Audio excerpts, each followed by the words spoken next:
后来，这个7月风台季就要来了。今年的风台有多无？气象局的分析讲，下半年风台的生成数是正常到偏少，大约会形成21个到25个风台，其中有3个至5个风台会冲位台湾来。另外，因为反圣婴的现象，所以热天会搁较热。 天气这样热到互人挡袂牢，昨台北有38度9的高温，这是今年最高的温度。即摆已经7月啊，嘛是风台季节。今年风台数量啊做一个估计，1月份到6月份西北太平洋风台永年是4.3个，今年敢若2个比永年较少。后半年风台永年是21到25个风台形成，今年正常偏少，估计有3个至5个风台会接近台湾。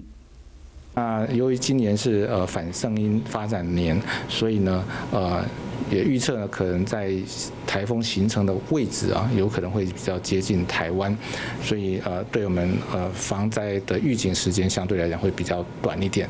虽然风台总数偏少，但过袂使无注意到反圣婴现象，嘛，和这个热天的气温会搁较悬。这礼拜天气同款是高温真热的天气，拜三拜四水汽增加。